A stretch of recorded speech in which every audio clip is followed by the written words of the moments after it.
exposed to the media, and their first images or ideas of sex are coming, from pornography. I think they're being exposed at age 11, 12, something like that. So we have to be able to verbalize with our kids earlier, but it should come from the parents, and so we got to learn how to do it. But I don't think it needs to come from the state. But it was, I think, appropriate in earlier times to be a little bit more vague and talk about, marriage and, put it more euphemistic terms until they were older. But now we've got to put it in very graphic terms, it seems, when they're younger, because society has pushed us, or the internet, technology has pushed us in that direction. There you go. Yeah, look, I don't think you have to have sex education to be graphic, but you do want to have it be accurate and clinical, right? There are no national standards for sex education. So every school district gets to do it however they want, and that creates a disconnect from people, different groups in societies who've had different sex education in different ways. I'm not interested in criminalizing sex, and I think a lot of the pro-life camp wants to criminalize sex, especially for women. And I just don't think that's appropriate. You can have good educational, meaningful sex education that has to do with anatomy of the body, relationships, consent, violence, these kinds of things, without having to be so graphic. I have some issues with some of the agenda on the left. I think the right overplays it. I don't think people were talking about fisting and other kinds of sexual acts in the ways that you think. I've sat in on Moreover,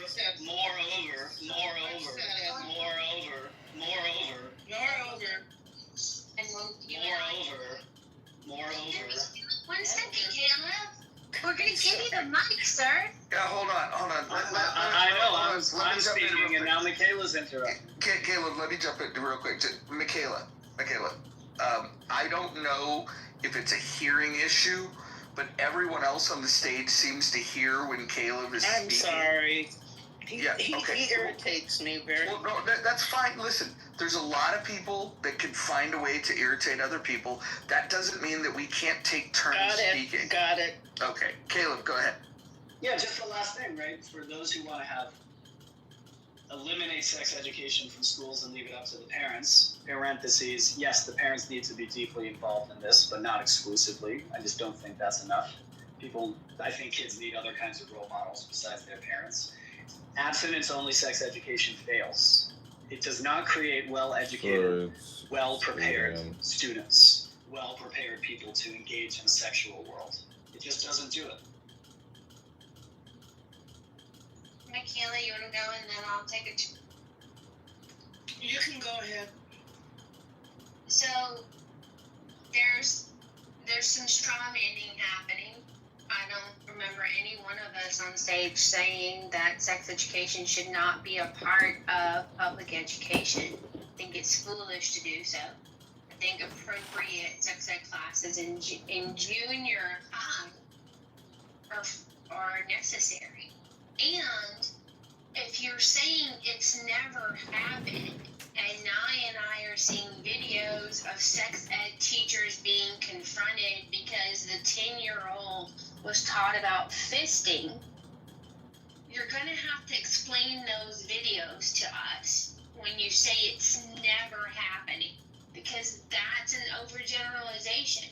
Is it rampant and widespread? I don't know, but I do know there are some questionable books that were banned in elementary school for good reasons.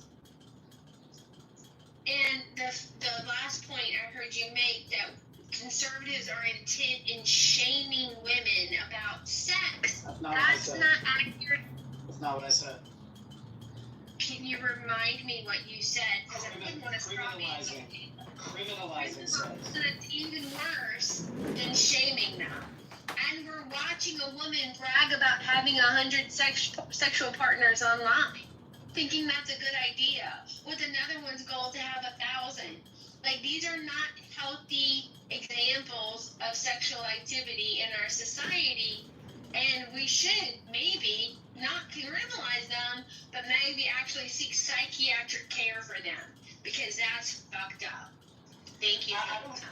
Yeah, I don't think you've been listening. I don't think everybody's been hearing my position. I think you need to recraft good sex education, right? I think we agree on that. And I think the same kind of way that you think I'm generalizing, I think you're doing the same thing. You're saying, oh, well, there's this one video I saw, and that must be what everybody is doing. That's ridiculous, right? There are school districts who are doing it well. There are school districts who are not doing it well. We should study who's doing it well and what the impacts and what the effects are. And we should have a good sex education system that prepares people to engage in physical relationships with each other. You're not hearing me at all. We agree that there should be certain content taught and certain content not taught. How about marriage prep? Absolutely not. Oh, really? They have to be able to contracept. Wait, what did you say? Absolutely I'm sorry, not. Caleb, Sterilize marriage sex. what? Marriage prep, you said? Yeah, marriage prep. And Caleb said no. Why no to marriage prep? Because I don't think that's a matter for the public education system to get involved with. Yeah, but having sterilized. That's a question for adults when they want to get married, to consult their the people who are close to them, their friends, their family. I just don't think that But government sex or is the education system. Sex is for everybody. Long-term commitment, no. Casual sex, yes. No, Yes. again, you're strong-ending my position. I don't didn't say think casual sex. I I said, look, you racist misogynist. Oh, listen, not You're not hearing me. You're not hearing me. You're not hearing me. Homonyms already. Wait, you're calling Monica a misogynist? Oh, absolutely. Can you explain? You're an ideal. Can you just She's against women. You're an ideal. against women? She is a woman Yeah. who. Do you think she's against herself? I think she negotiates herself out of rights. Yeah. The right to kill the unborn. The right to control your body. I exercised my rights quite confidently during COVID when they wanted me to take an experimental vaccine. I think that's Yeah, pretty that's fine. I have no problem with that. If you want to endanger your life, that's fine. Okay, So wait a minute, so Caleb- misogynist, racist, and what? What would be that added ad hominem, Caleb, according to I you? mean, I haven't heard you say Christian nationalist stuff, but I wouldn't be surprised. Caleb, do you believe you should have the right to, snort cocaine and shoot heroin? Yeah. Is there anything that you may want to ingest or do to your body that you think should be illegal? Not really. So Okay, and so then can I just maybe the next logical step, would you say that anybody who would advocate any restriction whatsoever on bodily sovereignty is therefore anti either human or anti their own sex? I think it depends what the state interest is in making it illegal, right? That has to be clearly articulated. And if it's some kind of national health issue, I think I'm more inclined to accept the legal definitions. If it's some kind of social control issue based on some kind of narrowly drawn morality, I'm not inclined to accept the state's argument. Wouldn't you say killing people would be like a national health issue? I don't think that it's killing legally significant considered people. You don't think people that are will be born in a few months are significant? No. I think people who are born have legal rights. People who are not born But don't have let's those just talk about the rights. social whatever and the public health whatever. Isn't it good for society to have people, especially while we're in population decline? You brought It's that good if people, it's good to have good people who are going to be good parents and who are equipped to be to provide for their families and for their children. That's what's a good thing. Does abortion increase breast cancer rates? I don't know. But I guess what I would say is it's one thing to say you want to defend the abortion rights, but to say someone's a misogynist just because they may have a reason to want to, and I support the abortion rights too, but I wouldn't call someone a misogynist who wants those types of restrictions. I think that's like a weird. That's fine. That's fine. Perhaps for this particular discussion, I went out of bounds, but I've heard Monica say enough times things about women, things about minorities. And she is a racist, misogynist bigot. But I won't bring it in here. Oh, great. Because it's not the Monica show. All right. So the fact that I want women to understand how powerful they are, how much control they have over themselves, and their ability to say no makes me a misogynist. Who knew? That's not what makes you a misogynist. That's not what makes you a... You are so... Methinks the lady doth protest too much. You're such a snowflake.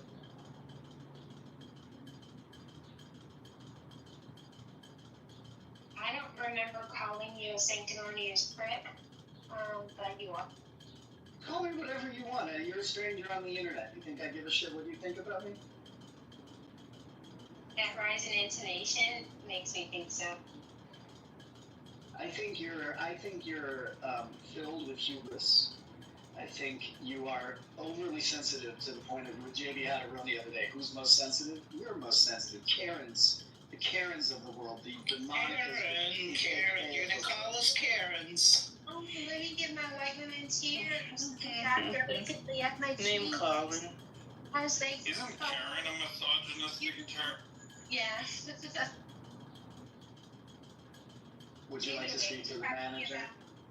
We're talking about pro-life, pro-choice. Caleb is believing that allowing a woman to kill a fetus is not homicide, it's not murder.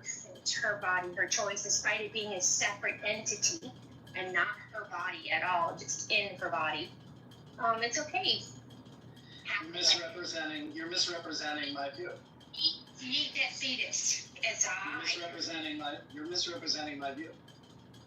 I would call it terminating a pregnancy, not murdering a child, right? We would use different terms. Are children right? pregnancies?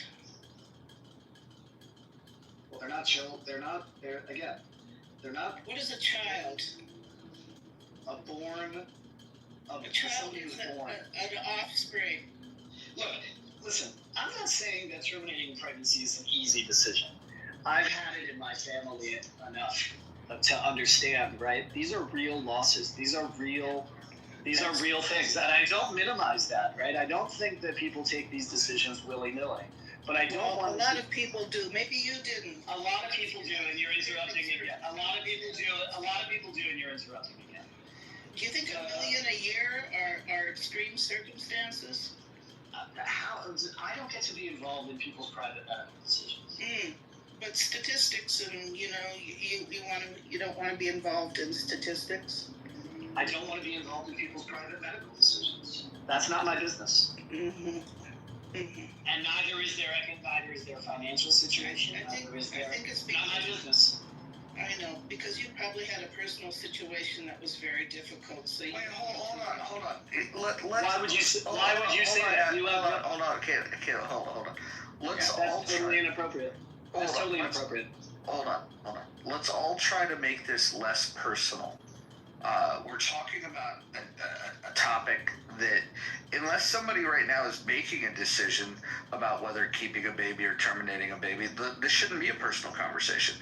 We could talk about our views on it, and we could get out our thoughts on why we believe the law should state this, that, or the other thing, and we could even bifurcate the law between morality. I don't think everything that is wrong should have a law that prevents it. I think there's some things that can be dealt with socially. If something is if something is going to harm people, right? but it's a choice that people make to harm themselves. We do it all the time with processed food. We do it with alcohol. We do it with cigarettes. We do it with drugs. We do it with prescription drugs. We do it with a lot of things that cause us harm. And so I guess the question is when somebody makes the decision to terminate a life, which should be a very serious issue, it should not be done just as another form of birth control. I think the crux of this conversation can go in all these different directions about the legal argument, the moral argument, the medical argument, scientific argument, and part of it is, when does life begin? Caleb's been pretty clear that he says that life begins at conception, but rights don't begin until birth. I guess my pushback to that would be, how could a life not have rights? And how could if we are calling it a life, then at conception, then we'd have to concede that terminating it is ending a life, and then there's a big moral question there. But I do think that when it comes to the legal question, you do have to balance that against bodily autonomy, and so it's a complicated issue. It's a very complicated. Just to mention, Ayn Rand's position is exactly what I said. Life begins at conception, rights begin. Yeah, That's what is the that's the 14th objective. Amendment? What does the 14th Amendment protect? Well, the 14th Amendment has to do with full faith and credit across state lines. It has to do with, many people read into the 14th Amendment privacy, although it's not explicit there, but people read it in. I don't know what else we could look up the 14th Amendment. Yeah, I just looked on ChatGPT and they said that's what protects personhood, persons. Right, but again, that's a legal definition. In other words, I think that. Right, but you used the word person. Yeah, so That's what got me onto you. Listen, Person. there are Michaela, chill your tits, lady. That's horrible for you to speak that way. It's horrible for you to just Get out of your continue. balls or something. I mean, please. I say 5 words and you have to. No, you're gross. Have you guys shared Okay, that's fine. Have you guys shared space before that is so personal like this? I've never had this. This is rough. I've never had this with Michaela before. It's surprising. That's right. I think I was. You just right now. You are just setting me off. Okay, great. The way you I'm sorry. acted, I'm sorry that I have a different. I'm sorry that I have a You different have view on a very complicated issue. condescending attitude. I'm sorry that I have a different view on this complicated issue and that you can't handle a different view. Sorry about that. What set me off is that I thought, oh my God, he's using the word person. Wow. And then we're saying that some people don't have rights. And then I looked up ChatGPT very quickly. Personhood, what protects, whatever. 14th Amendment, okay? Innocent. The innocent persons. What we need to separate out is the colloquial usage of person. Well, you And we shouldn't have need used to- colloquial. Can you stop interrupting? Will you please stop interrupting? Well, I'm just going back and forth quickly with you. You should. No, you're not. You You can't go want to back. lecture us. No, I want to finish a sentence. Okay, go ahead. Jesus Christ! Go ahead. For such a devout Catholic, you're acting very un-Jesus-like. That's right. Jesus. You've set me off. We get angry too, us devout Catholics. Wait, Michaela, Yeah. you're devout Catholic, but is your position that life does not begin at conception? No, it does. In person, Okay, I it's got you. there too. And when he agreed with that, I thought, oh wow. Okay, Caleb. There need to be legal definitions of these things. Just because I say person, right, or life, that doesn't mean that legally the definition is right. And I'm hesitating to bring in the biblical view, which Michaela's going to have wrong, right? But that's something that informs my position, which is that in the Bible, unborn life does not have the same legal standing as born life. And that is, for me, a very significant contribution to how I can have come up with my position. Well, that's a Protestant way of looking at things. Catholics have the church Actually, no. also besides the Bible. All right, let me Actually, no. I'm not using just the Bible. Caleb, let me jump in for one quick second because I have a question for Michaela. If that's all right. Michaela, so I understand where you stand on this whole issue, but I'm curious. Let's say there's no abortions and people have babies that they can't take care of. Are you okay with same-sex marriages, adopting these children? No, there's plenty of heterosexual couples that are waiting in line to adopt kids. The problem is it's very expensive. So regular middle class or lower class people can't afford it. What about single parents? They're waiting in line. What about single parents? No, I think it should go first to to couples, married couples. Shouldn't it go to people who shouldn't it go to people who are qualified to be good parents according to the agency? Oh, the government is going to decide. At least they should be married. Yeah, you want the government to be just big enough to fit into people's heads. Okay, there we go. We're going to get into the whole. Yeah, you want zero. You want zero sort of common sense morality. You want to hook all morality to your morality. Morality is not objective. Your morality is it? You know, like morality is not. Michaela, morality is not objective, and I'm not godless. I believe in God. Okay. Well, how would you just? Never mind. There's common sense, traditional morality that you want to upend. No. Not at all. I want to protect individual rights. Why don't you want to protect individual rights? You don't care about the rights of the unborn people. I have legally defined the categories, and what your critique is my legal differentiation between unborn and born. You don't like that differentiation. Well, yours is the way the state sees it right now. Absolutely not. Absolutely not. This is not how the state sees it. Not at all. Different states. Not at all. Different states now. Not at all. Not at all. And please be quiet. Ooh. I'm trying to get out of thought. Go for it. You're being triggered is your problem. Triggered. You need to control that. Go for it. Control yourself. Go for it. Your problem is with my making the line, the born and unborn. I think that's a useful delineation because it's very clear, right? And it doesn't, as Mojo was saying before, it doesn't have to rely on the shifting target of viability, and it doesn't even have to rely on when I define life beginning, right?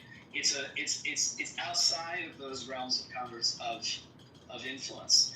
So I think it's a useful way to do it. Now, you have a critique on that, which is totally fine. You can have your position, right? But don't call my position somehow ignoring common sense, which is not that common, or some kind of morality that you've defined as the traditional morality, but lots of other cultures don't define as the traditional morality, and morality shifts and changes over time. We know that. We're in this culture, and you want to shift this, and you have. Your types have shifted our culture's morality. My types. Yep. And Rand types. Okay, wait, now I gotta, wait, hold on. I'm not an forget Ant-Man, I'm sorry, you mentioned it. Let's hear New York. Michaela, I'm trying to understand, because I feel like you and I probably have a similar position, but the way that you're communicating this here, it almost makes me want to retreat from your position. I just have had it. I'm sort of fed up. I'm sorry. I'll back up. But use your words. What is it you're exactly fed up with? His attitude. Well, hold on. He all he did was voice his thoughts on this issue. Okay, maybe we can hear somebody else's pro-choice attitude. But hold on. You decided because you disagreed with him in the use of the word personhood that it was okay to interrupt him, cut him off, and declare that your position was common sense and his was not. And so I would just challenge you to like have an open mind in these conversations to at least hear what the person has to say. I've been hearing him. I agreed with him on personhood. What I was talking about with common sense was, singles and gays being able to adopt kids. That's what I was saying is common sense morality would favor married couples. Because gay people are less. You think gay people are less moral than heterosexuals? No, I'm saying that's the best place for a child to grow up is within a marriage of a man and woman, a family of man and woman, especially boys. Why?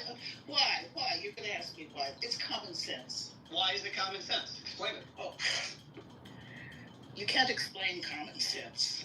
Well, actually, if it was common sense, it would be easily explained. Yeah, I mean, wouldn't it be best? Wouldn't it be best for the child to be in a home with however many loving parents they're going to have, so that they're going to be raised in a compassionate? You're interrupting again. Oh God! Again, you're doing it. I speak quickly, and you like to go on, and I get impatient. I like to finish a sentence before somebody comments, so that they can Caleb, Michaela, respectfully, please let him land his plane. Go ahead, Caleb. Jesus.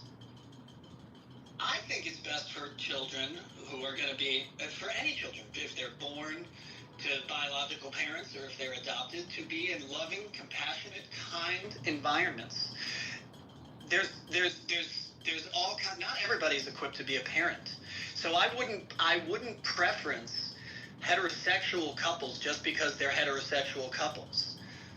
I would preference people who are showing that they want to raise children in productive, loving environments. That's the important thing for protecting a child, not whether you have a man and a woman, right? Which is some kind of arbitrary,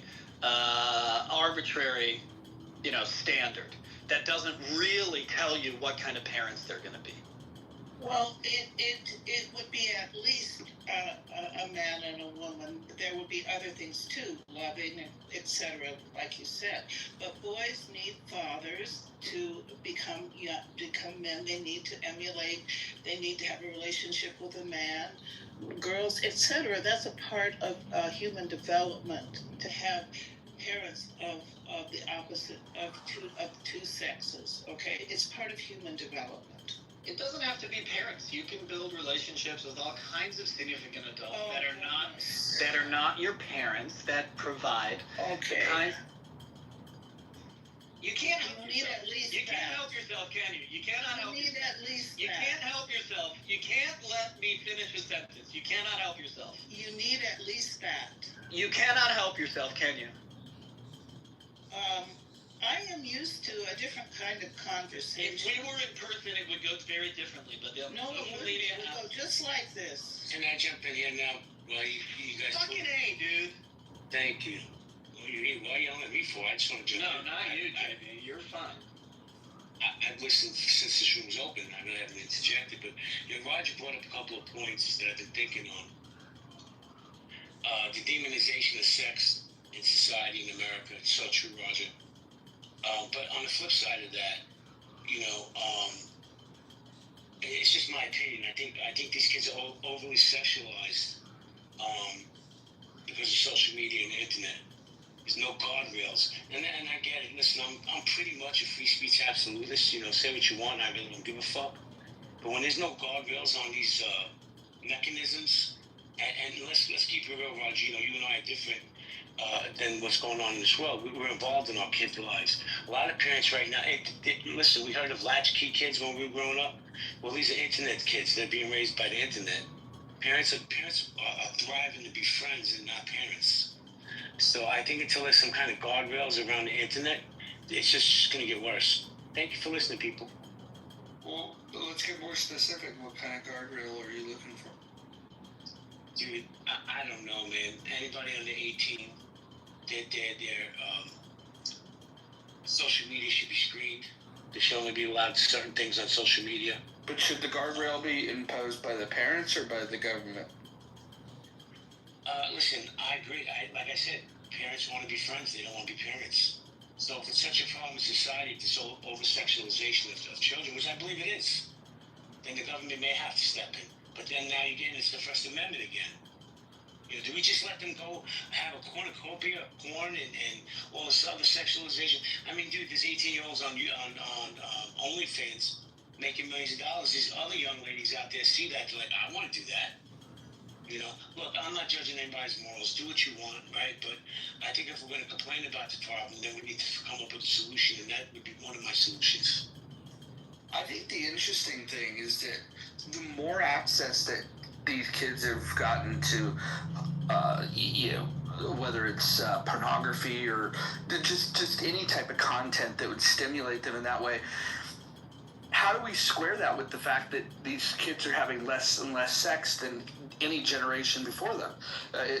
They've been, maybe the overexposure's made it uninteresting to them. I would argue that part of it is that they're not socialized very well. So there's got to be some sort of courting system to be able to to get the attention of the opposite sex. And I think that because people have their nose in their phone all goddamn day, they're no longer able to to be able to even put a sentence together to talk to the opposite sex. And so maybe that's a big part of it. But I just think it's interesting that we're worried about the over sexualization, but they're not having sex. I mean, I think what's developing is a very unhealthy relationship with sex, where people are more comfortable turning to things like pornography, OnlyFans, shit like that, instead of engaging it firsthand. It's almost as if people have decided to be spectators instead of participators, which is very interesting considering the participation in sex is where the magic's at. Well, let me ask you a question. Well, let me just make a statement, then I'm going to ask you a question, if that's all right. My statement is this. We talk about sex education, right? I'm in New York. I don't even know if they teach that in schools anymore, to be honest with you. But we're never going to get a unilateral sex education program that's going to cover all the states, right? So New York, we're going to teach differently than Texas. Texas is going to teach differently than Wyoming or whatever. So I believe there needs to be more sex education. I just don't know what that looks like. And my question was this: do you feel that I believe porn is these kids are getting addicted to porn? How do we fix that problem? How do we get them back into, like you said, the courting process? Well, this is going to be an old-fashioned, thing to say, but look, and I say this as somebody that doesn't have a God club, but I do believe in God. I think that the more that we've turned away from God, I think the more that we've turned away from traditional family values, we're dancing on a landmine. And when people say that, hey, I think the world would be a better place if they were to adhere to these more traditional family values, and perhaps lean into what is a behavior that would be pleasing to a creator, that sort of thing. That gets laughed at, it gets scoffed at, and I'm certainly not saying that we should legislate that. But I think I look at people that that adhere to a code, and nobody's perfect at doing it, but at least if you had a code, that would work. And I think one of the things that we're doing is, in this rejection of God and then the rejection of family values, we're essentially saying, well, anything should go. And I'm torn between, I think that people should make their own personal decisions, but I also believe that we could look at the behaviors of others and see what seems to lead to better outcomes. And I'd like to see this just play out socially rather than through the government. I don't know. I think people should think about who they're mating with. I think they should take that very serious. I don't think sex should be as recreational as it is today. I think that if you're going to have sex, your partner should be somebody that you think, unless they're post-menopause, they should be someone that A, it's consensual, and B, you should believe that they would make a good parent, because that's how babies are made. And you should probably have some alignment in your worldview about how to raise children. I think that's another problem, because if you don't have the same alignment, then you have these kids and you have one parent that wants to do it one way, another parent wants to do it another way, puts a lot of stress on a relationship, confuses kids on what they should do, and then at a certain point, you lose influence with your children, and their peer group becomes the people that they're relying on to get information on, what influences their behavior. So you have to do a lot of work in the beginning to put, to plant those seeds of expectations on behavior and helping young people to see the world in a particular way. Because once their peer group takes over, you've lost control. 0 to 4 years old is very, very important. But I would say all the way through preteen is extremely important. Once they become teenagers, you have very little influence over them, and until after they start making a lot of mistakes. And then once they make those mistakes, then if they did have wise parents, that's when they tend to come back and say, "Oh man, I should have listened to my parent." Thank you. That's great. Hey Caleb, I've been listening to you this morning. Good morning. I would challenge your definition or criteria starting point of personhood, right? I think that's why people were pushing back earlier, because you're like, well, I could say it's a person, you're using person, but the reason that we use, specifically the word personhood is because that then is going to indicate who gets rights. So, like what are rights and who gets them.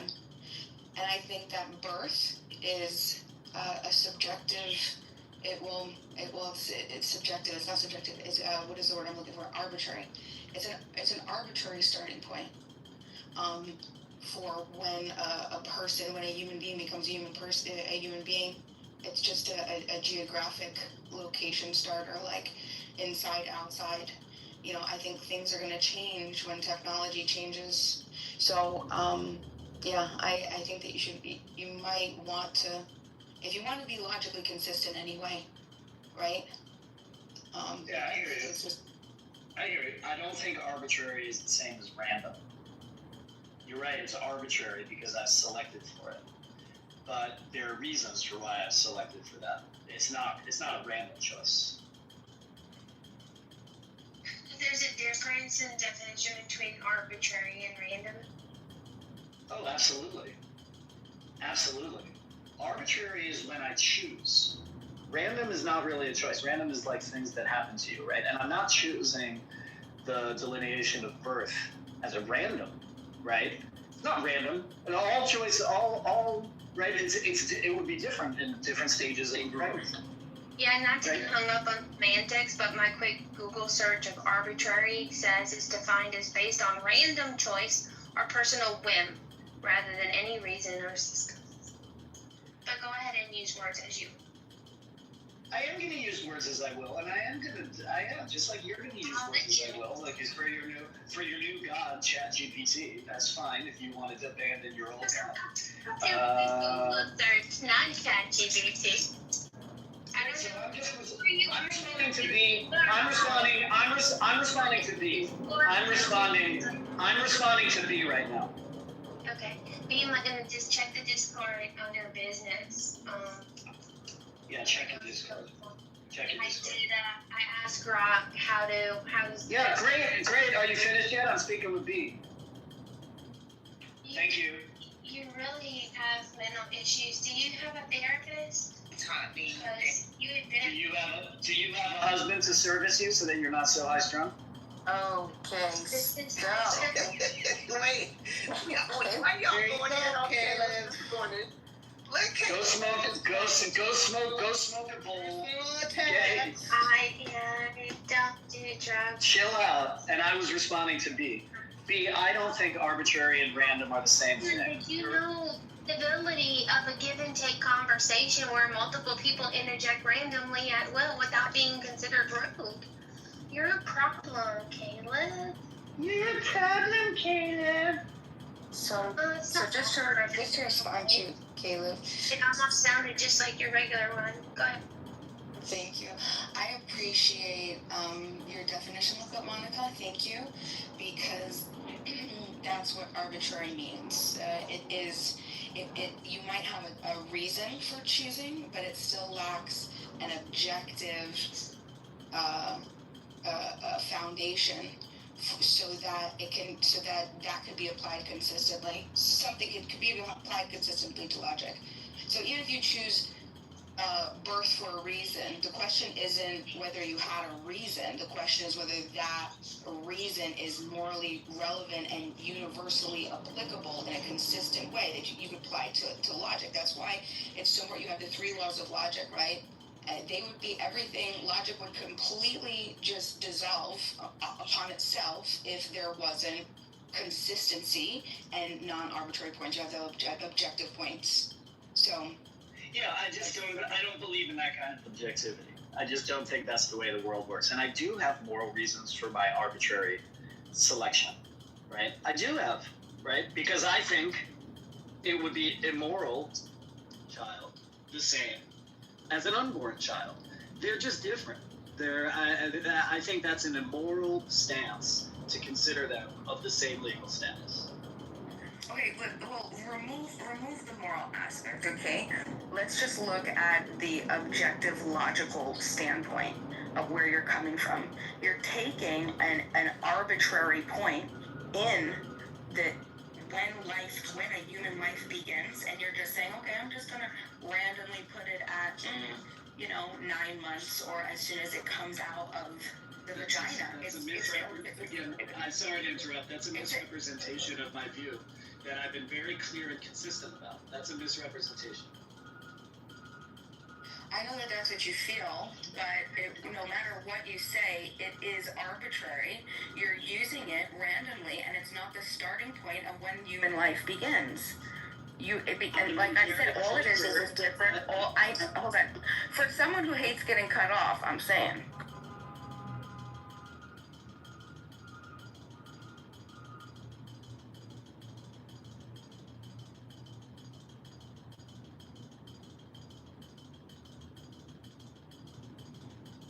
When does life begin? Yeah, B, I've been very clear in my position. You're conflating the when life begins with the when rights begin. And I choose to sever them. You might say that's arbitrary, that's fine. But I think it's equally as arbitrary to say that life and rights begin at the same time. There's nothing necessarily logical about that statement.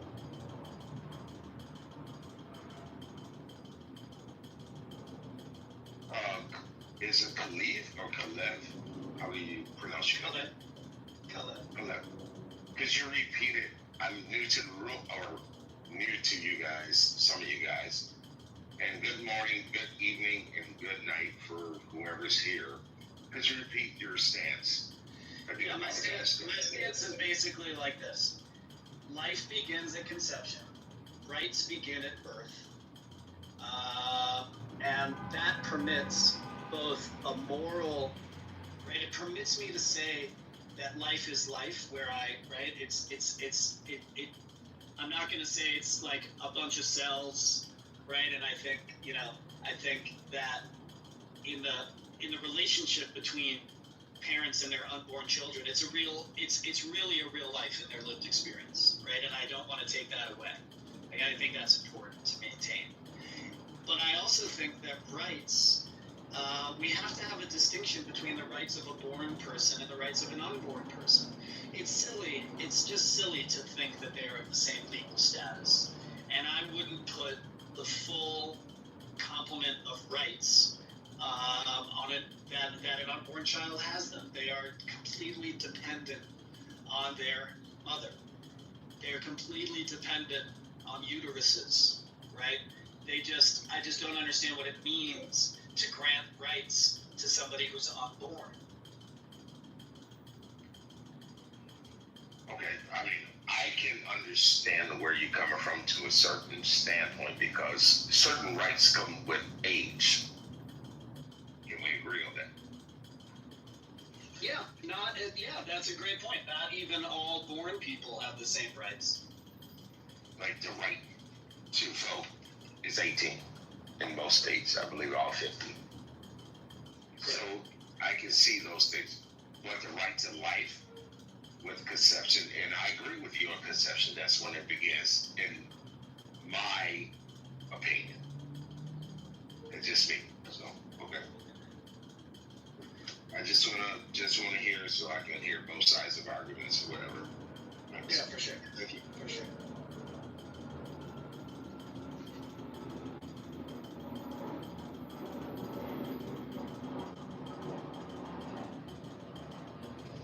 Wait, hold on. KP, that was you. I'm sorry, I was working in the background. That's you who said, the last speaker, you believe life, did I hear you correctly, life begins at conception? Yes, ma'am. Yeah, I agree, 100%. And, I like conversations like this to listen, to learn about other points of view. Caleb's point of view is certainly intriguing. When do rights begin for the unborn, and then once they're born? But I'm with you, KP. I believe the life and rights begin at conception, right? So, and I know the world is shifting into a different perspective. We have divided the nation. Some folks, I'll say this in land, some folks believe, life begins after the child, the unborn is born, after the fetus squeezes out the cookie cat, right? Some folks believe it's not life at conception. It's very interesting how we've evolved to this divide. Good morning. I haven't heard from you in a long time. Good morning. Good morning, sir. Thank you, man. I'm glad you're having a great day.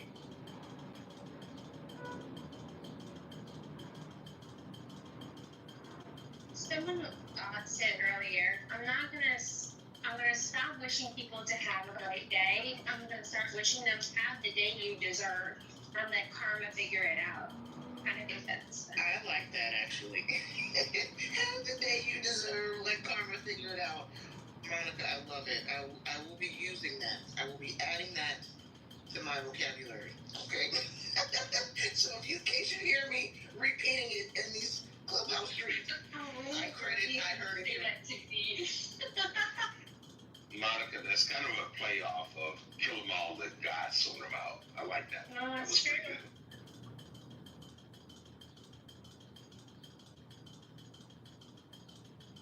I don't have time to be worried about other people's karma.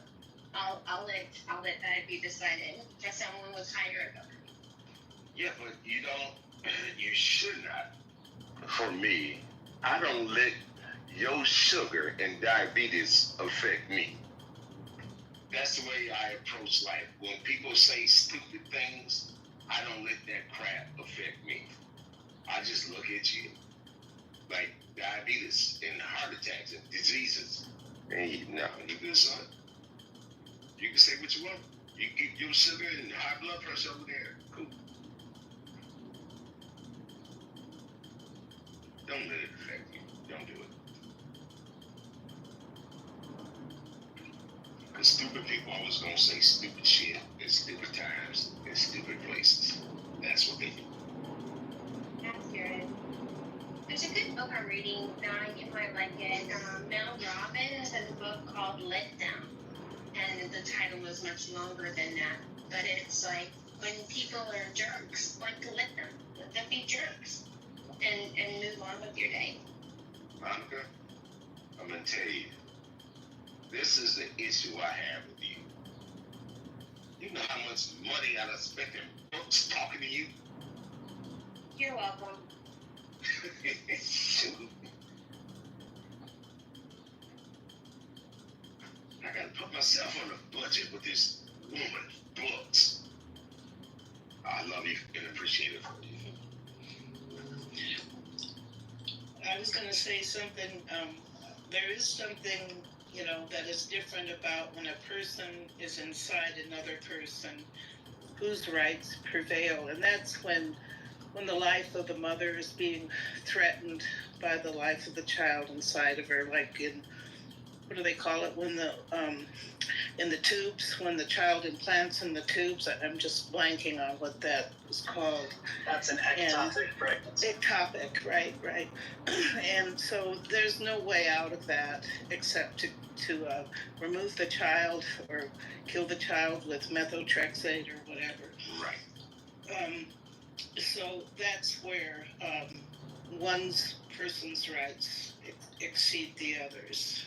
Well, they haven't figured out how to save the fetus yet.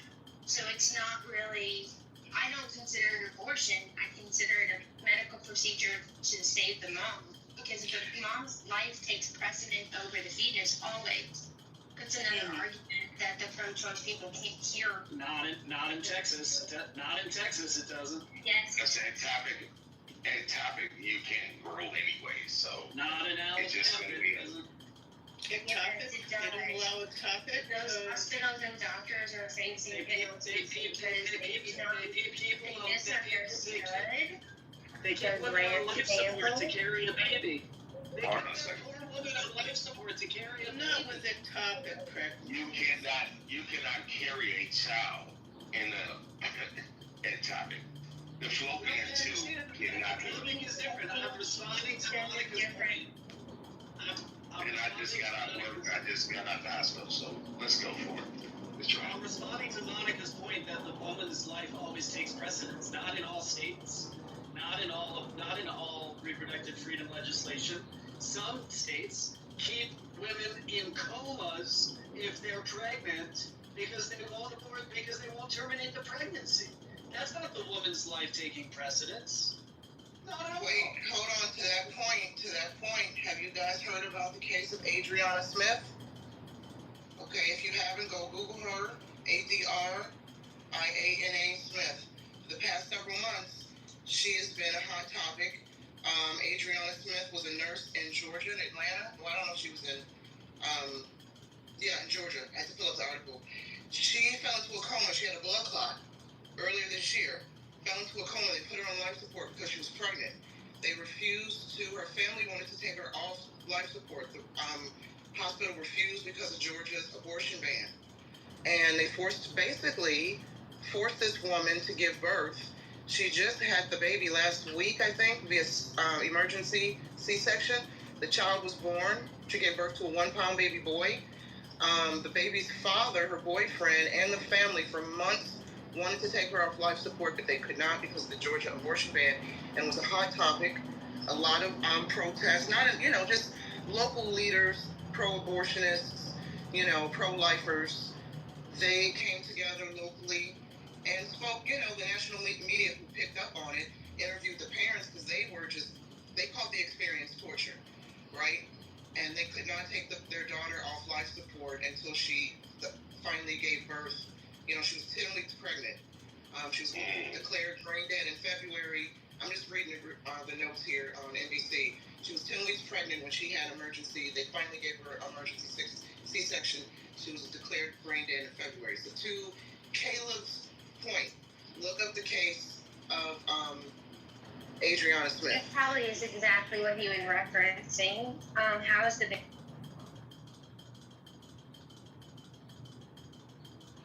The parents said right now it's like a waiting game to see. I think the baby was born okay, and by okay I mean he was 1 pound 13 ounces. He was put in the NICU. The mother said he's expected to be okay. He's just fighting. We just want our prayers for him. That's the statement that she gave recently, as a week ago. So I don't know any updates now about the baby, but she's quoted as saying the baby was okay. He's fighting, so they're just waiting. Since he was born so fragile and so 1 pound, right? we're going to keep the baby? It sounds like they're going to keep the baby, but even before the child was born, the parents, the family was speaking out, and while they didn't say directly they were going to keep the child or give the child away, they were speaking as if they were prepared to take the child. But they were worried about what medical issues the baby would be born with, and of course that comes with high hospital bills. So they were worried about the financial toll it would take on the family. So they were already stressed out, not only because their daughter, the parents, especially the mom has been really speaking out. Her daughter, who was, I believe, in her early 30s, fell into this coma, and the state, they had to fight the state, and because of laws, they couldn't do anything about it. So they were really worried about how the child would be born. They were really worried about his future if he was born with, deformities or major health issues. But she said last week, in an interview, so far he's okay. So I guess we just have to wait for further updates. And in the interview that I read, I don't know what statement she has given to other outlets, but she did not, the mother didn't indicate one way or the other whether they want to keep the child or give the child up. But I get the impression the family is prepared to take care of the child. Okay. Yeah, you mentioned it, I just looked it up. I got to deep dive in that story. Thank you for the info. And you said Nick, so I know what you do.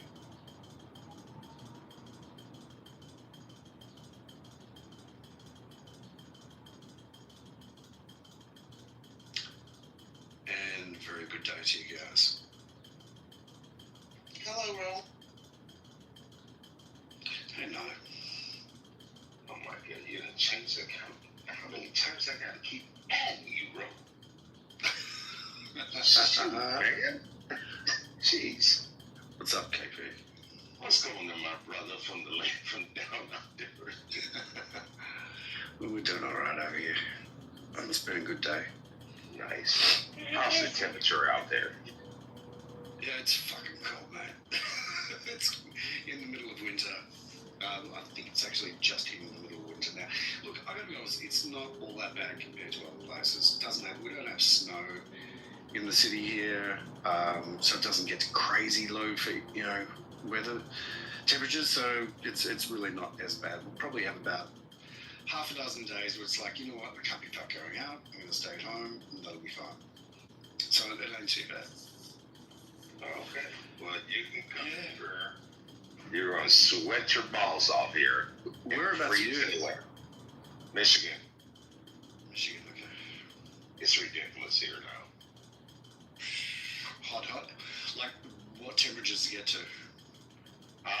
Sometimes we hit over 100, and because we're around the Great Lakes, so it's sweltering hot. Really?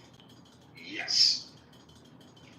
Like, we're one of those states like Louisiana that the humidity can get so high you can just pass out and die because your body can't absorb too much humidity. You would just pass out and die. So, okay, let's have a look. So, temperature-wise, so 100 Celsius to Fahrenheit. Okay, no, sorry. Fahrenheit to Celsius is what I'm talking about. Okay. So, okay, that's not too bad. So 100 Fahrenheit is about 38 degrees Celsius. Y'all got that system over there.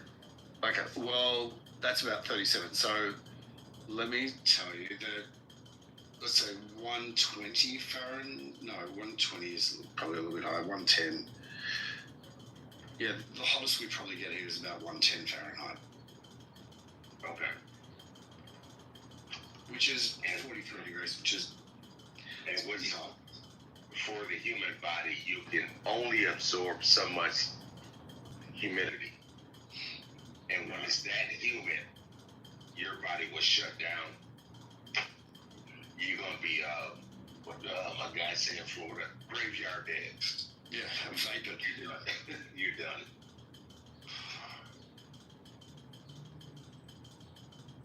And it's one of those years, it's humid. So how's the conversation on abortion? We're trying to get people to be logically consistent, but it's difficult. Conversation died. Make it past 24. Okay. Do you like logic, Ro? Like logic, like the whole laws of logic, or the whole thing. I tend to be able to try and think logically, but I don't know much about the subject. What are the laws of logic? Just like the necessary laws of logic that, require any type of consistent methodology for anything to be applied, right? Like all of the, excluded middle, non-contradiction, that type of thing. We're discussing whether we're removing all type of morality, so we don't have to worry about morality. We're removing all type of legality. Don't worry about that. So we're not appealing to any type of moral standard. We're not appealing to any type of legal standard. But just looking at something logically, we're wondering how someone, which is not logical to say, we have individuals, and it's not, I think a lot of people would agree with this stance, that if because you can't argue science, that's the thing. So we have like this contradiction where people want to admit that human life begins at conception because yeah. What do you mean you cannot argue with science? That in itself is not logical. True. the current Sorry, I'm just being logical state about it. of what no, that's true. Touche.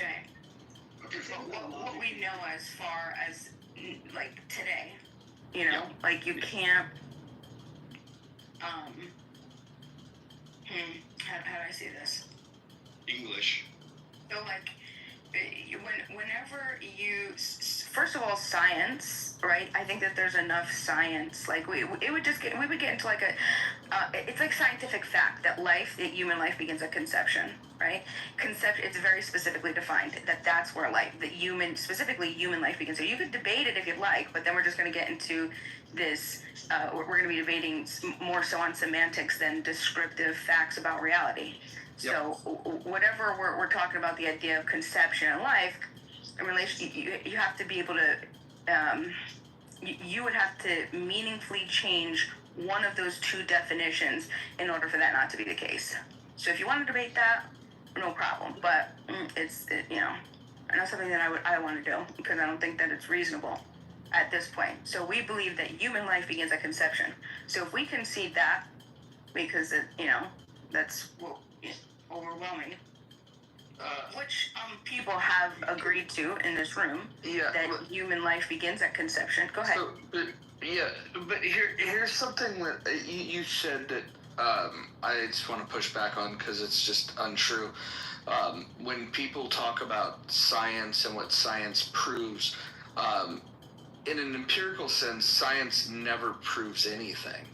In fact, the idea of science is to falsify with evidence, and so we never have proof through something. Yeah, that's correct. I want to say something about logic, right? Logic works given the premise. So I just want to challenge the idea that there's some kind of like pure, unadulterated logic. You can question the premise, right? And then you can have your logic flow differently from the premise. But once you have a premise, the rules of logic flow from that. So I disagree that there's this kind of, as Michaela was saying before, common sense or these sort of like agreed upon things, and therefore the logical argument is something. Not everybody agrees on those premises. Yeah, there are also different types of logic. Well, what I'm saying is, so first of all, Roger, yes, I agree with you for the most part. So but I mean, like, does anyone want to argue that human life doesn't begin at conception here? Does anyone on this stage not believe that? Or do we want to go back and forth? I could argue it. I don't believe it, but I could argue that position. Right. You don't believe it for a reason. Why is that? Because I think it's messier.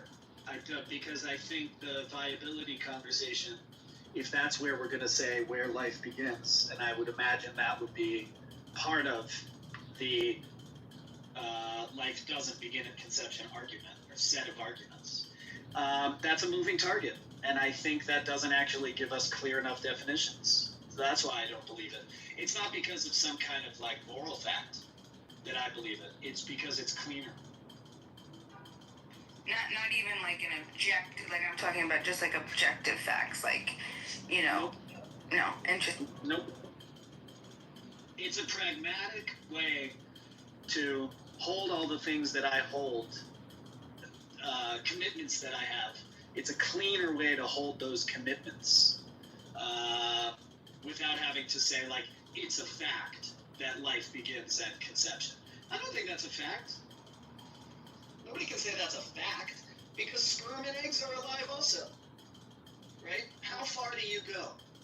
You have to draw the line somewhere. Yeah, and let's talk about where some of those lines can be. So you've got conception, and that's where the sperm fertilizes the egg. But wouldn't you be able to make an argument that the sperm and the egg are also alive? And so that would make an argument that life begins before conception. And then once you form the zygote, then there's the process of it dividing, right, rapidly. Then there's the embryonic stage where the organs form, and then you have your stage where viability kicks in. My question is since we can't pinpoint it, because you can make a very logical argument for those that say that life begins at conception, which is what I would typically say. Like that's kind of that's what I've accepted. But if somebody wanted to make the argument of is sperm alive, I would have to argue yes.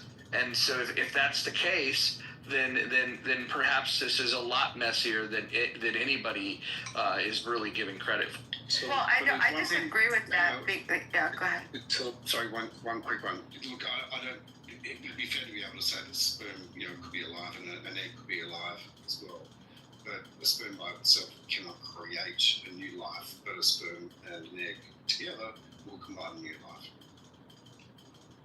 Yeah, it's not that the sperm and the egg aren't alive. They are alive, but the life that we're talking about ending in abortion doesn't occur until conception.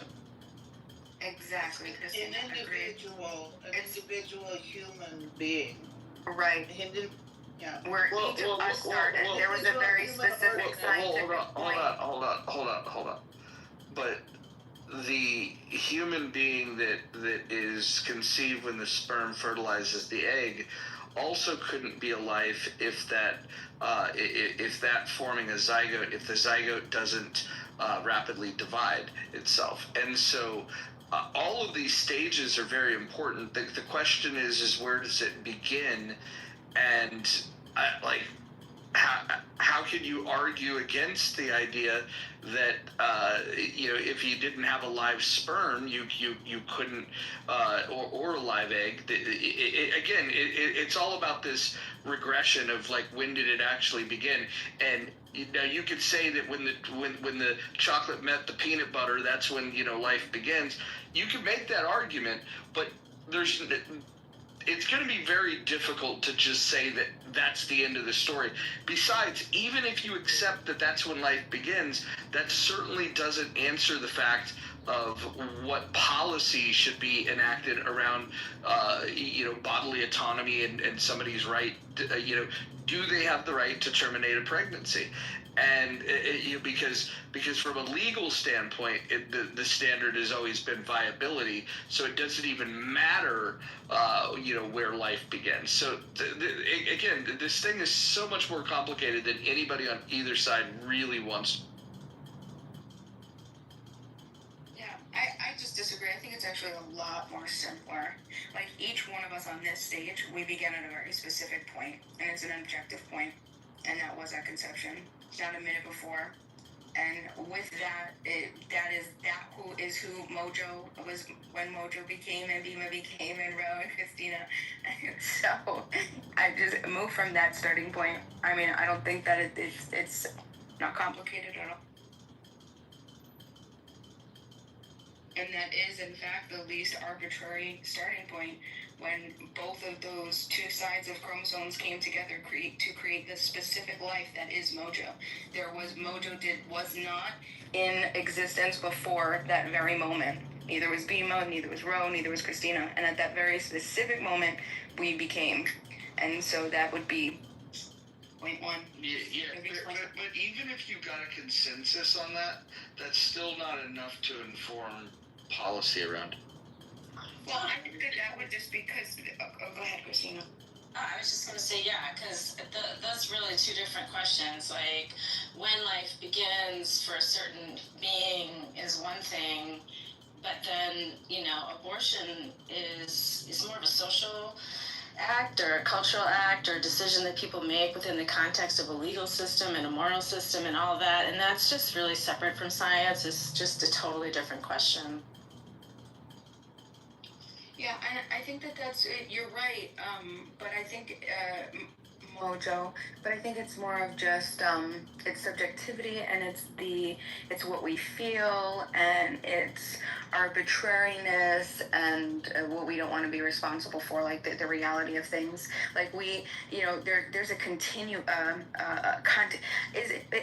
continuity of life. Like, you're born at the moment of conception, like that you're not like 9 months old. You don't begin when you come out of the uterus. Like, you began at conception, and like, you're not 1 year old, right? You're not like 1 year out of the womb. You began at conception, and when you die, that's the end of your life. The starting point is conception, and then you die. We actually live like there's just one long continuous line of development, and we separate it into years and months to make things easier for us to understand, like, the different stages of life, right?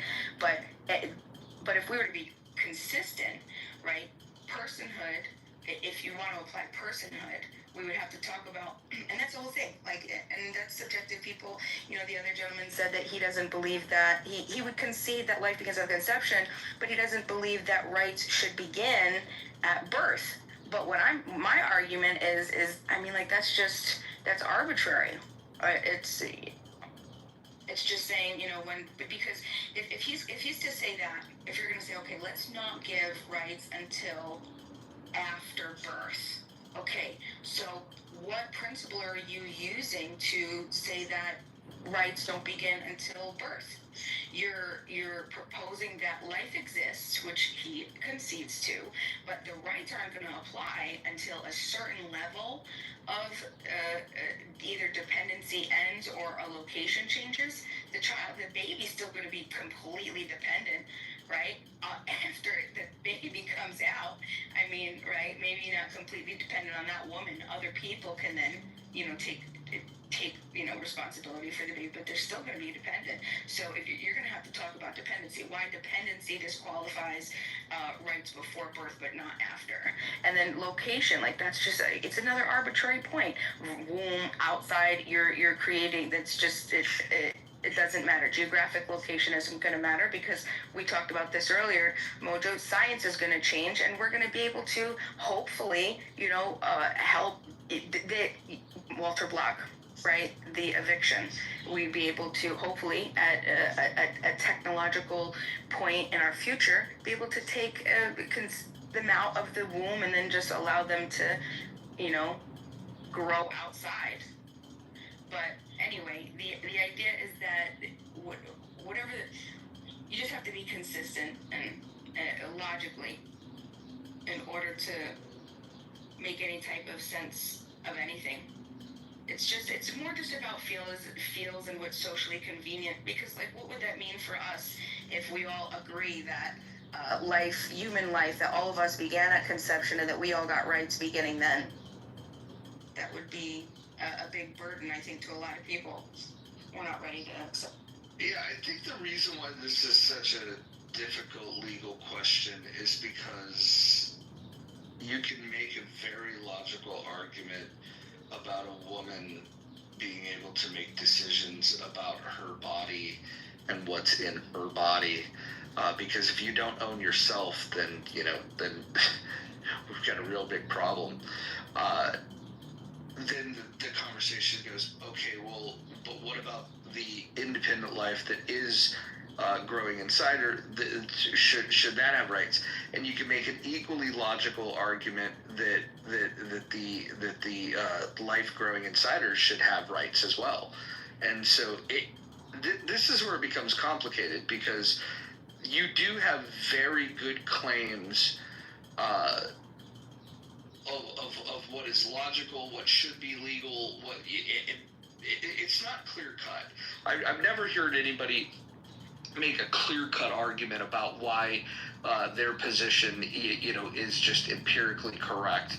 And because it's difficult, my preference is that we do allow the states to decide these things rather than the federal government. That way, you have 50 different chances to align with what people find more palatable in terms of this difficult decision. If you make one decision on this divided issue, one rule for everyone, you're really gonna violate half the people's rights. And so I think dividing it by states and letting the states make the decisions is the best thing to do. I don't know why people cry about that part of it.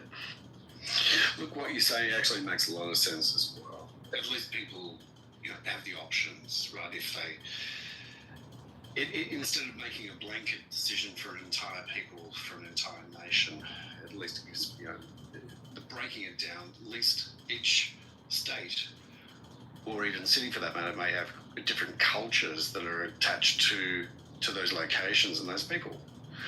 Having those local people make those decisions, I think, would come down to a position of saying, well, let's have a look at the legal definition. That will help give us a guidance. It leans away from philosophical or religious views, and it just makes things maybe just a little bit easier. But why should the state be the unit of decision? Like you just mentioned, sometimes cities or maybe counties. Why shouldn't it just be an individual decision? It doesn't seem to me like it's... So the state does have a vested interest in life before birth. And I think that's why the viability thing comes in. Like, I think the Roe decision anyway was all about the state's interest in this new potential human being coming into being, right? So this is a strange situation. It's super, super complicated. There's this being that's been conceived, and it's just a bunch of cells, and then at some point it becomes recognizable as like a thing, and then it becomes a fetus, and then at some point it's almost a baby, right? It could be born and survive. So it's changing over time. It is not a static thing. And I think, historically, this has been recognized by women. There's a phase in the pregnancy called, what's it called when the baby stirs? Quickening. It's called quickening, when you can feel the baby. And like at that point, like through Catholic history and religious history and, just human history, that quickening point, it's alive, it's a baby, it's coming, right? Before that, it's just not really considered a being per se, just traditionally. And Roe was really based on that. Like, there's a certain point in the first trimester when, listen, it's not really the state's interest at that point. It's the woman. It's not really anything yet. And then the second trimester, it's getting closer. There's some reasons why we still can permit ending it, but more and more it's becoming a citizen almost. And then it's the third trimester, that's it. Like, you can't really touch it unless it's going to actually kill the woman to have this baby or harm her health in some way that's really serious. The state's interest kicks in. you can no longer abort that, and who would anyway? That's terrible. You'd only do that if you absolutely had to at that point. So I think the Roe decision was actually really practical, but so there's that argument. But then also just like I really don't see why having the state as the unit to decide this decision for people is the right unit, even more than the country was, or the county, or the city, or the household. Like, why not just go down to each household gets to decide? There's really no logic in other people telling me what to do. I don't think. Well, that leads down to a slippery slope because you've got like religious. It leads down the slope to individual decisions about their own health care. That's the slope it leads down to, is individual decisions about the own body. Well, I'm just telling you why it's a slippery slope to exactly the thing I'm proposing. You interrupted. He didn't even get to make his argument. Can you let him make his argument? Jesus Christ. Yeah, that leads down to slippery slope because we've got a lot of religious people that are embedded within our government, right? And so, if we just leave the states up to just, to make these types of laws, then it's going to allow the floodgates to occur, where we're just going to allow like these religious proponents to, impose their religious ideologies on the people through their state governments, right? And that's the problem, right? And I think that's really my biggest argument right there against what you're doing. Well, how do the decision makers? One another. Hey, Rob, I'll go after. Yeah, okay, go. How do people get to be able to make decisions? Who gets to be able to decide what the standards are? Where do you actually get to a point where you have an agreement in terms of values? And I think that comes down to community decisions, but I don't know how it works, right, per state or per county. I'm not familiar with it, but would you be suggesting that local, states shouldn't have their own laws at all, and it should just be across the board, or it should just be a state of lawlessness, or is it just pertaining to this particular issue? No, that's not what I'm saying at all. I'm just saying that there needs to be a dividing line between between religion and government, right? And I think that this is one of those areas where religion is utilizing their grasp on society to impose or enforce their ideologies onto people, right? There's this guise that, abortion isn't a theological stance, which it is. It is. It really is. Wait, hold on. People want to deny it. People want to deny it. No, hold on. I don't belong to any religion, and I'm pro-life. You can make your declaration that and I would agree that it's largely a religious argument, but the idea that it's exclusively a religious argument. No, that's not what I said. That's not what I said. Well, okay, then repeat what you said, because what you said translated to me hearing you say that. But go ahead and restate it if I've got your position wrong, because I can make a very logical argument that has nothing to do with religion about why aborting a child should be illegal. But right, I just said that abortion is a theological ideology, which it is. Now, there are, anti-abortion. Now, there are people that are anti-abortion that are not theological. I'm just saying that this push for anti-abortion, this push to criminalize abortion itself is driven by theology, like especially here in the United States, where we're predominantly driven by Christianity. Right. That's what I was referring to. Yes, there are going to be people that are against abortion that are not religious. I agree, but I'm talking about the driving force here. There's also an argument that abortion. Hold on, Monica. Monica, hold on one second. There's also many people that are very religious that are pro-choice, but. I can make the I would agree with that. Abortion is theologically driven too, but not by any God I recognize. Yeah, my biggest problem with this anti-abortion push is that people want to you guys talk about when does life start? I think all of that is just pointless rhetoric. The only real discussion to be had here, I think, in my opinion, is bodily autonomy and whether or not we want to grant special rights to infants that we don't extend to anybody else. which really is the main concern here. So what about the bodily autonomy of the separate life that's growing inside the woman that has separate DNA and separate heartbeat?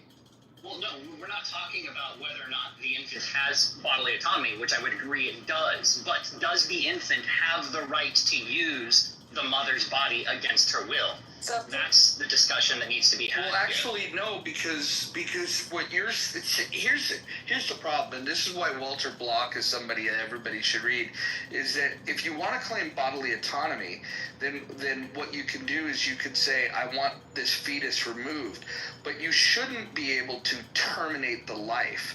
The idea that and this is where technology eventually will save all of this and make this conversation completely moot, is with artificial womb technology, you could please both sides of this fence. Oh, actually, the far left progressives will never fucking accept this, because when they say bodily autonomy, what some of them really mean is they truly desire to murder the baby. Like that is their goal, is to murder the baby. Because I reject that notion. Well, no, you can reject it all you want, and that's your right to reject it. There's a lot of people. Yeah, no, there's a lot of people that reject a lot of things, but that doesn't make them right. Here's the issue. I agree. I'm just saying that, like, what you're saying though is that I wasn't finished saying what I was saying. I wasn't finished saying what I was saying. I wasn't finished saying what I was saying. I wasn't finished saying what I was saying. You interrupted me. So, let me make my point. Evictionism would allow you to remove the baby, evicting the fetus, which preserves the life, and then that way, if bodily autonomy is your argument, then boom, okay, you get to remove the fetus, you just don't get to kill it. And then that should satisfy the pro-lifers that say that you can't terminate this innocent life. And I will say this, if either side rejects the idea of evictionism, then their original premise of what they stood for was all a lie to begin with. Okay, so to respond to what you're saying, I reject this notion that this fringe idea that you're presenting is the prominent issue at hand, which it's not. People that want to get an abortion generally are wanting to terminate the pregnancy. They no longer want to be pregnant, right? And unfortunately, there's no feasible way at the moment to remove an unborn fetus or child, however you want to, label it, doesn't matter to me, right? There's no feasible way to do that without the unborn dying, right? And so the reason why they opt to ending the life in the womb before removal is to reduce the amount of suffering that's occurring to the infant, because removing the infant in the way it is right now, that would be an inhumane way of doing it, right? And so that's the reason why, in the vast majority of cases, that's the route that is taken. It's not because people are sadistic and they have this desire wants to go in and murder this child. Like, that's just so fucking fringe, right? Like, that's just so unrealistic. No, but clearly they've made choices. Let's walk it all the way through, right? So in the vast majority of cases, there's consensual sex. The vast majority is consensual sex leading to a pregnancy. That means somebody made the choice to have sex, knowing that sex can lead to pregnancy. I don't see how that's relevant. Well, I'll explain how it's relevant, and if you interrupt me again, you're not going to hear my pushback. A little bit of impulse control would help you out a lot in Clubhouse. Well, I agree. I just want to make sure that we're talking about points here. I know. I'm just going to make sure we're talking about points point by point instead of monologuing. I want to address the things you're saying, but I don't want it to be like shotgun blast on multiple points of contention. I hear what you're saying, but I'm going to give you some advice. Don't fucking interrupt me again. How about that? I think you're brand new to Clubhouse. You don't seem to understand the culture of how a conversation works, where one person speaks, they land, and then the other person speaks. That's fine. But I want to make this point.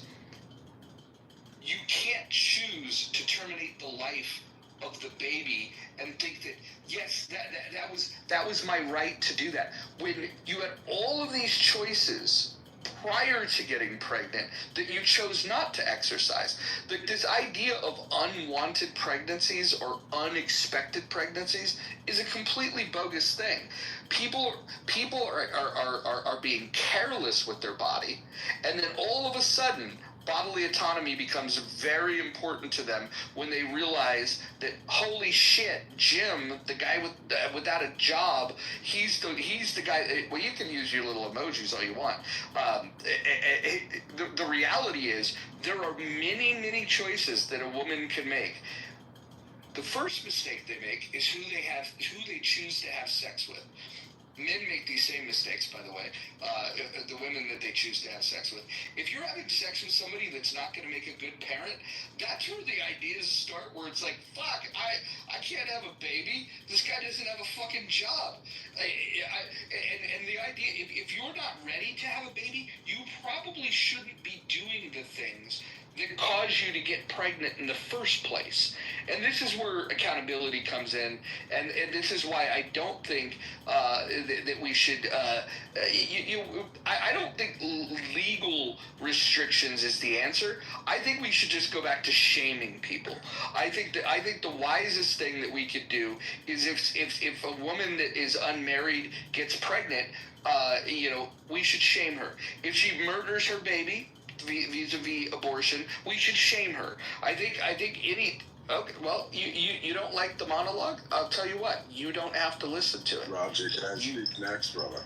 You can, but listen, nobody has to attend these rooms. If you find the things that people are talking about to be uninteresting, you can leave. That guy would have had a chance to speak, but unfortunately he doesn't understand what a conversation is. Dude, you know what I wonder? I've always wondered why this conversation has never happened. Why is it always black and fucking white? Why is it this thing can't happen, or yes, this thing can happen? Why can't we just regulate the shit, dude? Imagine a world where you would have to prove that you could get an abortion or that you should get an abortion. Let's say that you have proven that you've gotten raped. Abortion, great. Let's say that you prove, that you have some test and the kid's going to come out retarded or something like this. Abortion, great. But if you're somebody who literally just got drunk one night and made a bad decision, sorry, abortion, rejected. Doesn't this make both sides happy? Isn't that a fucking, what do you call this, a compromise? Why is this never part of the conversation? It's always just whether you can do it or not, whether it's illegal or not. You have to prove that you should get a gun or something, right? You have to prove that this person isn't an illegal immigrant and you want to marry them for papers or whatever the case may be. Why can't this be the case for abortion, dude? Because like you said, man, these people who want to, preserve their bodily autonomy are saying that they never chose to do this in the first. Yes, you fucking did. You chose to do that the moment you chose to have a penis inside you. That was the decision to have a baby right fucking there. Anything after that is tough luck, toots. Straight up. Why can't we just prove that we should get abortions, get, proof of them, or whatever, dude? You know what I mean? Jared, check your messages. Yes, I get it. Fucking Edmund likes to stream rooms. Welcome, Edmund, to the room. Look, at this point, with the anonymous feature, we're either going to have to say that we don't do rooms at all, or we just accept the fact that people like Edmund that don't care about consent are just going to do what he does. I mean, look, it is what it is. And by the way, if you don't want it streaming, just assume that every single room that you're in is streaming. We could probably find some solutions. We could start doing private rooms, and we could exclude them that way. It's not that big of a deal. I mean, he doesn't get many hits on his social media. for everyone that complains, I would imagine that like 90% of the views he gets on his YouTube is from people in these rooms that say Edmund's streaming, and then they go and they look at it. I mean, he doesn't. It's not like he gets a lot of views. So I think we should just stop giving him a lot of attention. Dude, if you come on his social media platform and start talking to a room full of people, you should assume that this thing can be recorded, period. I don't see the issue. Okay, so Danny, just to respond to your comments on abortion earlier. So I think I get what you're saying. It makes a lot of sense. There's some practical issues or concerns that come into play, though. For instance, your first point about rape. Wow, I mean, you can't always prove that you were raped. A lot of rapes don't even go reported, or, certainly getting evidence and going through court, even if you are successful, just takes a lot of time. And by the time that does occur, it's past the point of being able to have an abortion. It's just not practical. I agree with you that if you put a penis inside of you, you are asking to get pregnant, for sure. People should be on birth control. But I also have a lot of sympathy for the teenagers and the young people that don't have a lot of self-control. And I remember I was a teenager. I had a lot of desires, and kids just don't have the ability to control themselves always. Like some do, I grant you that. There's special people out there that are exceptional, and maybe they're raised better than other kids or whatever, I don't know. But, there's a lot of people that do shit that they wish they hadn't done and they regret it. And, there is that strain of, well, you made your bed, lie in it. But there's also the, a mistake shouldn't ruin your life. And, you should be able to maybe correct for some of the errors that you made. And also, I just, the idea that it's always better to have the baby, or like somehow that's the solution. Having a baby when the dad's not around and you don't have any money. I mean, mothers, regardless of social status, have less money than single women in general. Just statistically, they're more poor. And you can make a choice potentially that it's better that this life that you're potentially going to bring into the world would really fucking suck. If there's violence in your life, if there's drug abuse in your life, that child's life maybe wouldn't be something you would want to gift them. So I think there's some choices that come into play there. What else was I gonna say? Oh yeah, the idea of the baby or the zygote or the young fetus, whatever it is, being taken out of the body and put into a machine to gestate to become a human being. Like, when I think of that happening to me, it just makes me want to tear my hair out and break down and cry. Like, I can't even imagine a zygote being taken out of me and put into a machine and in that sterile environment and raised like that by strangers. Like, I would never see that being. I mean, it's just, giving up for adoption is really hard anyway in and of itself, so that would be like imposing adoption on every woman. I don't know. That sounds really heartbreaking to me, and just really sort of evil and dystopic. I could see that becoming a dystopic novel about some future society where, cellular matter is extracted from the female and it just becomes very clinical and cold and inhuman. It just sounds really wrong to me. I hear you. Just another little note here. I don't understand why the term is always pro-life or whatever, what the other term is, dude.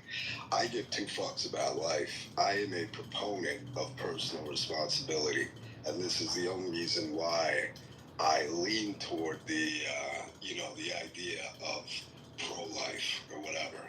For me, it isn't at all anything to do with murdering a life or preserving a life or whatever the case may be. To me, it's about the fact that if this thing isn't an available option to people, that they are just, it leads to more personal responsibility and actions that, you're very deliberate about.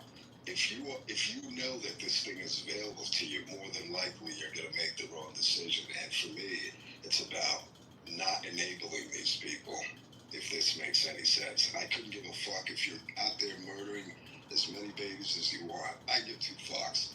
All I care about is that these people are accountable and that they have some sort of sense of personal responsibility. And if you make a mistake, fucking pay for it. That's all that matters to me. I wanted to talk with Christina. It used to be that when women got pregnant out of wedlock, they give the baby up to like what you call it. For adoption or to an orphanage. Well, yeah, but they go to homes, they go to right. homes, and yeah, and now the only women that don't abort when it's really inconvenient are the ones who are pro-life. But then they keep the baby, and then they're in terrible. A lot of them are in terrible circumstances, and then they have to give them up, after they've tried to keep the baby for a while, to foster parents and then adoption. So it would be nice if we had the tradition more. If you're gonna, if you're not in a good circumstance, but you're pro-life, you don't want to kill the child, to just automatically just give the child up at birth. Because there's so many people waiting they love to have newborn babies, not a baby, they do, go through foster care and all that, adopt foster kids, and then the kids have been really traumatized a lot of times. I have friends who have done that. And, it'd be great if we had a tradition of just giving the child up at birth. But it's just sort of the pro-life ones who are attached to the child that keep the baby, and then it's just a terrible dichotomy or circumstance that has developed,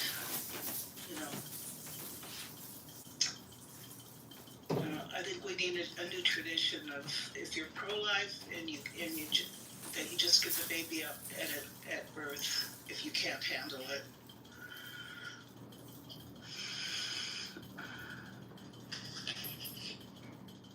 Yeah, I think in general what you're saying makes sense. If we had a culture where all the different choices were supported better, where there was more of a range of options for people to make the choices that were right for them, that sounds like an ideal situation. If you are free to,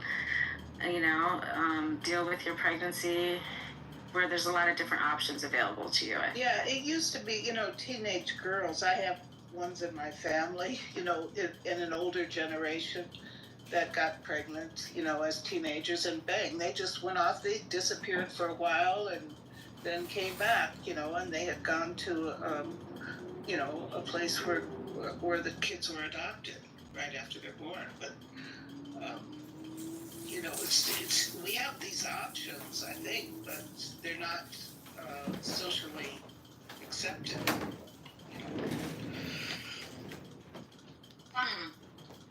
Christian preferred abortion. Why can't you let your... We couldn't hear that question. It cut out. You live even... Or at least I'm curious. So, Dr. James, I have that too. Here at University of Utah, there's a floating psychiatrist who deals with who's stationed in the family practice. It doesn't work. At least it doesn't work for me, because they don't spend enough time. They're not as thorough, and frankly, they're not the best psychiatrists.